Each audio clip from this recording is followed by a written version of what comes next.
Welcome you again to this episode of Physical Geography, where we are still talking about different revision questions relating to the action of wave and cost. Action of wave and costs. So those are different questions relating to the action of wave and cost. Action of wave and cost. Action of wave and cost. We have 21 questions. So those are questions relating to the action of waves and the cost. Action of waves and the cost. So those are questions relating to the action of waves and the cost. Number 13, number 14, there are very many questions, over 20 questions. We have 21 questions. Action of wealth and costs. Action of wealth and the costs. Action of wealth and the costs. There are very many questions. Action of wealth and the costs. Action of wealth and the costs. We are still on the action of wave and the cost. We reach on the question number 5. The question number 5 is asking, state 4 ways in which sea acquires its roads. This question is asking to give different ways in which the seas or the ocean gets its roads. Number 1, the first way is that materials brought in by rivers and wind. So meaning that the sea can get roads from the materials transported by a river and even a wind. Then the way number 2, materials that are products of mass wasting along the coast. So meaning that when landslide takes place along the coast, a sea can get the roads to transport. The products of erosion and weathering along the coast. When weathering takes place along the coast, so the weathered rock particles will be taken by the seawater. And finally, we have volcanic debris. This results from volcanic eruption in the sea or on the land bordering the sea. So meaning that when volcanic eruption takes place along the sea or along the coast or near the coast, it will produce the materials that will be brought or taken away by the seawater. So therefore, whenever they ask you this question, make sure that you attempt in this way to give ways in which sea gets or acquires its road. Let's go to the question number 6. The question number 6 is to explain how wave erodes the coast by hydraulic action. Remember that in a previous episode they were talking about different processes of wave erosion, where we talked about solution, attrition, and abrasion, and even hydraulic action as well. And today we come up with this question to give ways through which the coasts are eroded by a wave through hydraulic action. So we have 2 ways. Compressed air action. We have a compressed air action and direct wave force. When we talk of a compressed air action here, when a wave crashes against a rock face, such as a cliff at the coast, it may push air into the existing cracks and compress it, and the cracks widen and enlarge. This results into a rock to shatter, and when rock is shattered, the backwash will carry those broken rock particles, hence wave erosion. So meaning that the air here, a wave crash against a rock face, a cliff at the coast, and this may push air into the existing crack, compress it, and the crack widened and enlarged, and this results into the rock to shatter, and backwash carries away the broken particles. Then let's go to direct wave force. Here, in a breaking wave, a large amount of water crash against the rock face. They pound the rock face at the interval, leading to the weakening and eventually breaking up of the rock. So therefore, those are two major ways a wave erode the coast by hydraulic action. I think this question is very important. Let's go to the question number 6. The question number 6 is asking, state two conditions necessary for the formation of a beach. The conditions necessary for the formation of a beach. So we have very many conditions that are necessary for the formation of a beach, but we come up with the most important factors or conditions. Number 1, presence of a continental shelf. So for a beach to be formed, to the coast, there must be a continental shelf, gentle sloping at the seashore. So meaning that the seashore must have a gentle sloping. A weak backwash and strong wash. It means a backwash must be weak so that the sand deposit brought toward the coast will be let down to be deposited. And there must be a strong swash. It means the swash, when it is strong, it will bring a lot of sand deposits toward the coast, and this will favor the formation of a beach. And finally, we have presence of abundant supply of materials to the deposit. So there must be a lot of supply to be deposited so that this will favor the formation of a beach. So therefore, those are the major conditions for the formation of a beach. Major conditions for the formation of a beach. Let's go to the question number 8. The question number 8 is asking, describe the features of a destructive wave. Features of a destructive wave. Number 1, destructive wave have crests and deep through. Have crests and deep through. The backwash is stronger than swash. On a destructive wave, backwash is stronger than swash. It means swash is too weak. They are more erosional than depositional. So it means destructive waves are erosional. They make erosion rather than deposition.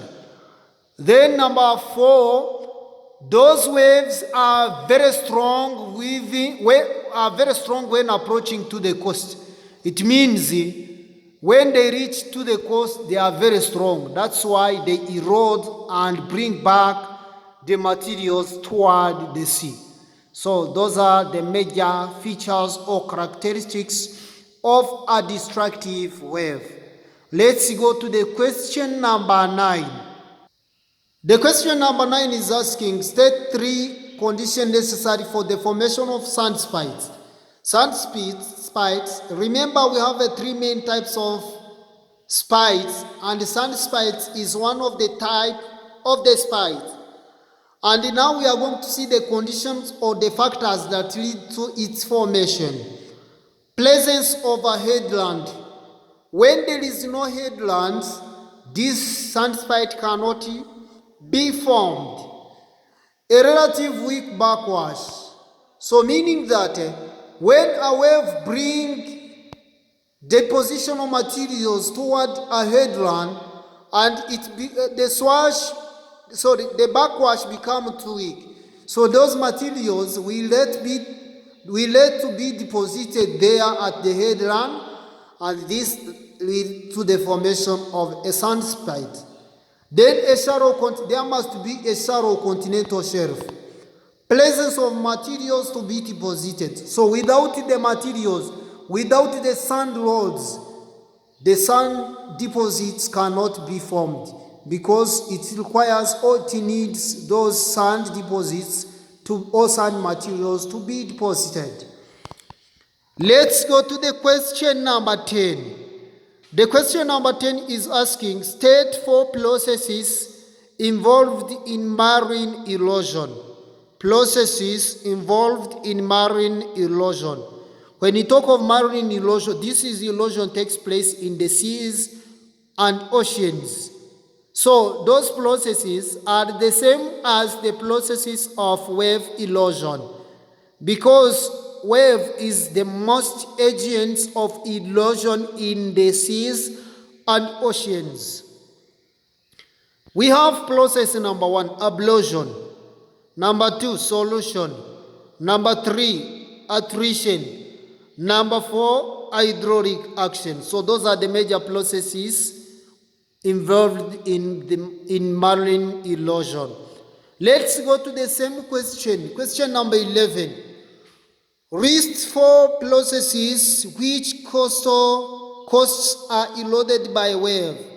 Processes in which coasts are eroded by waves. Normally, we have 4 main processes by which coasts are eroded by a wave. We have ablution, attrition, solution, and hydraulic action. So therefore, those are the major processes of wave erosion. Let's go to the question number 12. The question number 12 is asking, discuss the problem facing the coastal areas. So we are going to see the problem that face with the coastal regions. Number 1, the water pollution caused by disposal of untreated waste in the ocean. So meaning that we have a water pollution at the coast. Therefore, this is a very big problem. Since untreated waste are thrown there, this will become a very big problem.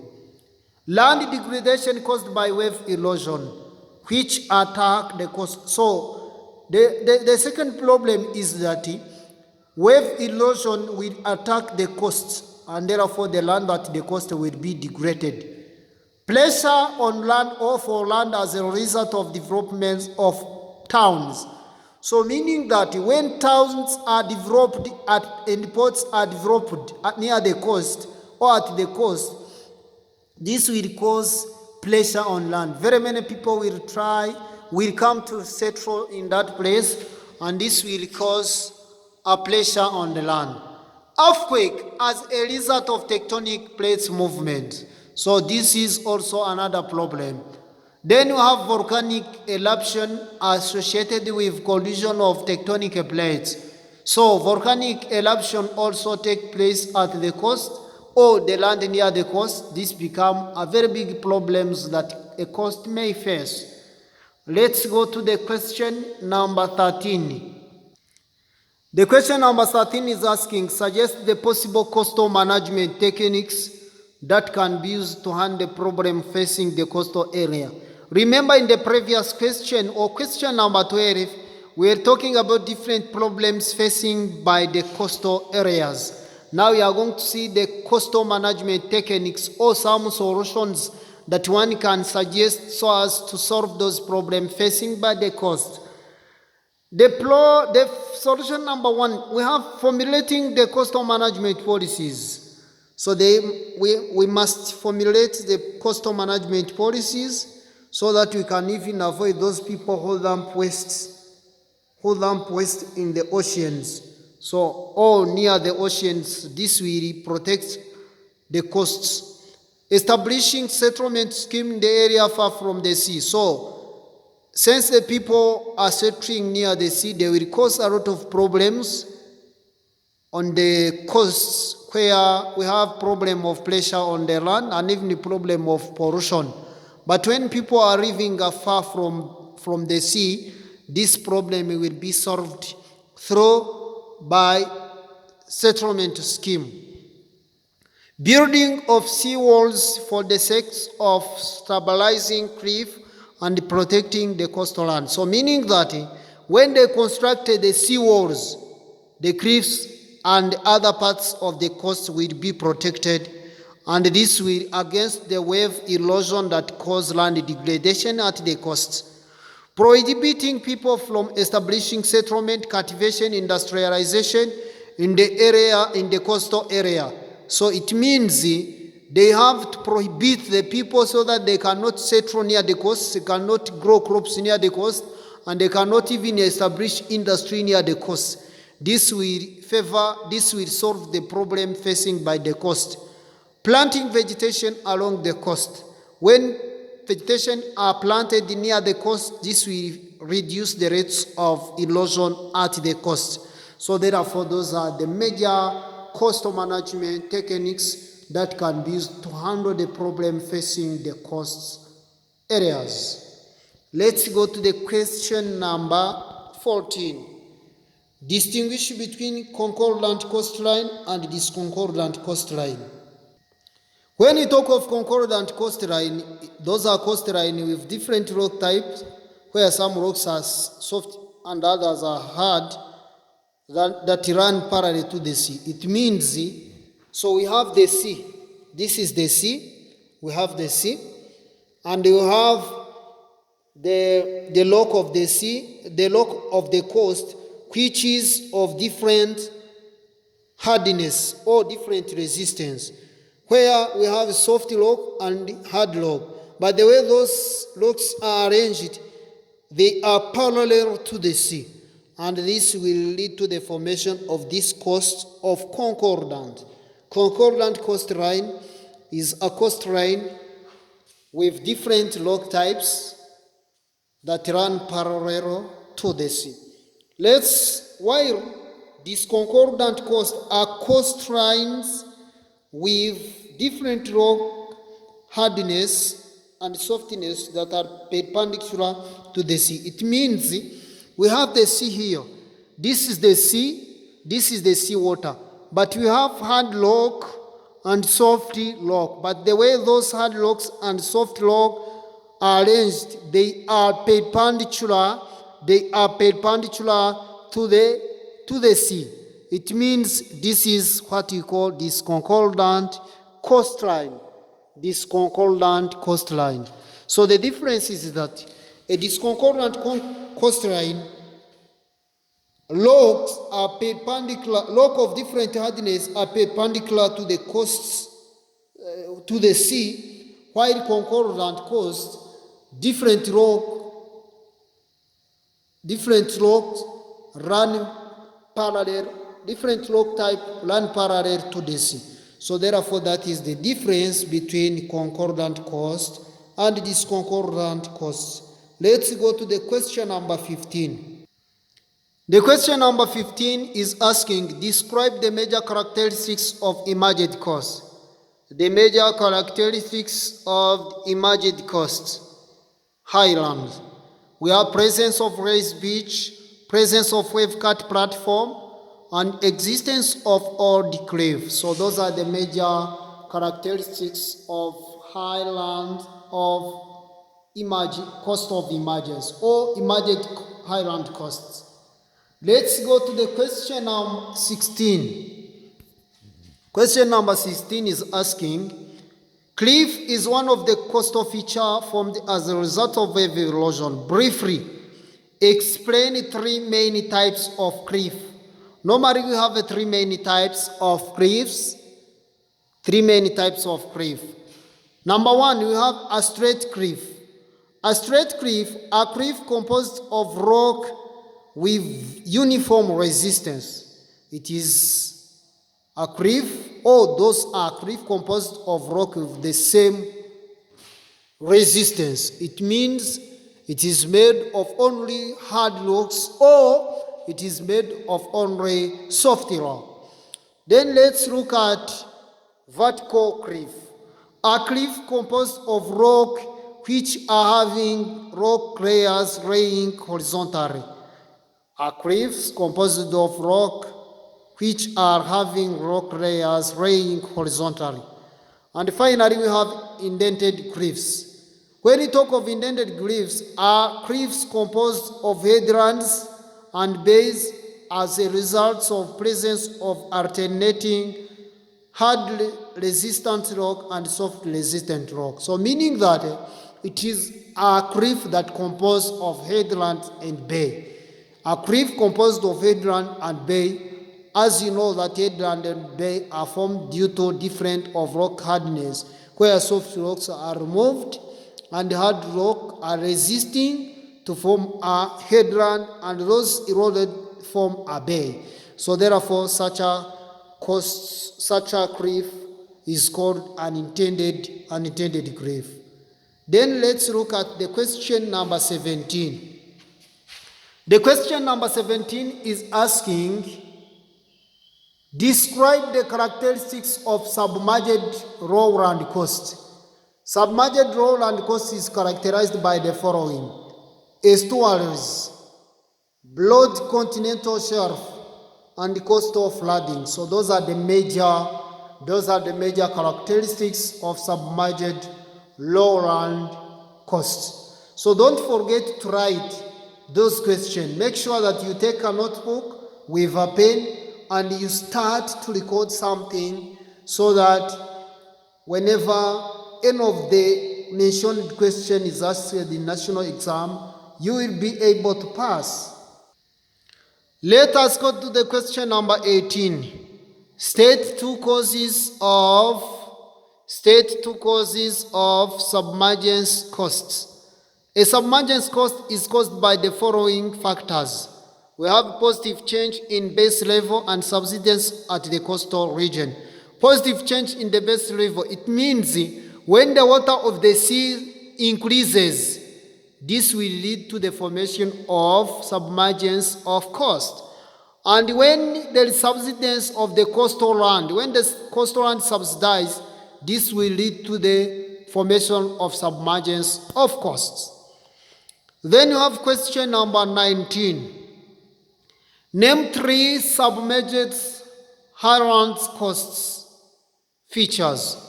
Submerged highland coast features, we have Ria Coast, Fjord Coast, and Dalmatian Coast. Let's go to the question number 20. Name three submerged lowland coast features. Submerged lowland coast features, we have estuaries and fjords. Fjords and estuaries. Let's go to the question number 21.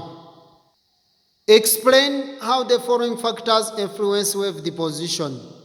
We are going to see how the following factors influence wave deposition. Remember, when a wave will deposit the materials when its strength is reduced. And here we are having the two factors. We have a gradient of the shore and configuration of the coastline. A shore with a gentle gradient reduces the velocity of the backwash, thus causing a wave to start depositing the yards, and therefore this will lead to the deposition. Configuration of a coastline. This is the orientation of the coastline in relation to the path of prevailing winds, and therefore the direction of advancing wave. When the coastline changes and turns inwards towards the land, the action of a longshore drift is halted. Deposition takes place if the shore is shallow. So therefore, that is how the two factors influences the deposition of wave at the coast.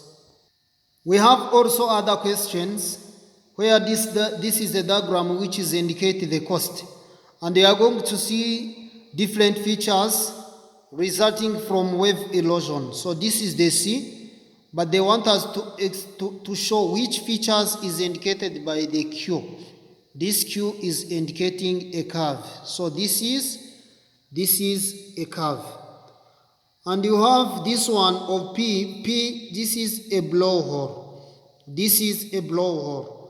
And you have this one which is indicating a cliff. This L is a cliff.